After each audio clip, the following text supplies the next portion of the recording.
ప్రతి ఒక్కరికి మెసేజ్లు పంపిస్తా ఉన్నాడు, ప్రతి ఒక్కరికి కూడా ఫోన్లు చేసి చెప్తా ఉన్నారు మీ భూములు జగన్ కాజేస్తాడు అని. అయ్యా చంద్రబాబు, జగన్ ఎలాంటి వాడో నీకు తెలియదేమో, కానీ ఈ రాష్ట్రంలో ఉన్న ప్రతి పేదకు తెలుసు జగన్ ఎలాంటి వాడో అని చెప్పి ఈ సందర్భంగా చెప్తా ఉన్నా. జగన్ భూములు ఇచ్చేవాడే కానీ జగన్ భూములు లాక్కునేవాడు కాదు నీ మాదిరిగా అని చెప్తా ఉన్నాడు.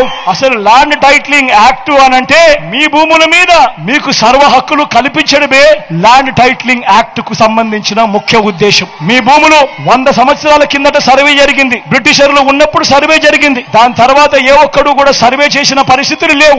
ఎక్కడా కూడా 15,000 గ్రామ సచివాలయాలలో 15,000 సర్వేలను పెట్టించి ఏ ఒక్కరు కూడా ఎప్పుడు సర్వే చేసిన పరిస్థితులే లేవు. ఆ పరిస్థితులు లేక భూములన్నీ కూడా సబ్ డివిజన్ జరక్క, భూముల కొలతలన్నీ కూడా సరిగ్గా లేక అమ్ముకునేదానికి కొనేదానికి ఇబ్బందులు పడతా ఉన్న పరిస్థితులలో ప్రజలందరూ కూడా కోట్ల చుట్టూ తిరుగుతూ, రెవెన్యూ అధికారుల చుట్టూ తిరుగుతూ వాళ్లకు డబ్బులు ఇచ్చుకుంటూ ఇబ్బందులు పడతా ఉన్నారు అని చెప్పి ఈ పరిస్థితిని మార్చాలి అని ప్రతి ఒక్కరి భూమి మీద కూడా వాళ్లకు సంపూర్ణ హక్కులు ఇవ్వాలి అని మొట్టమొదటిసారిగా 100 సంవత్సరాల కింద జరిగిన సర్వేను మళ్ళీ రీసర్వే ప్రతి గ్రామంలోనూ చేయించి వాళ్ళ భూముల మీద సర్వ హక్కులు వాళ్ళకి ఇచ్చేదానికి బౌండరీస్ నాటిచ్చి రికార్డ్స్ అన్ని అప్డేట్ చేసి ఆ పత్రాలన్నీ కూడా రిజిస్ట్రేషన్ చేసి మళ్ళీ ఆ రైతన్నలకు వాళ్ళకే ఇచ్చే కార్యక్రమం జరుగుతా ఉంది అంటే ఇంత గొప్ప కార్యక్రమానికి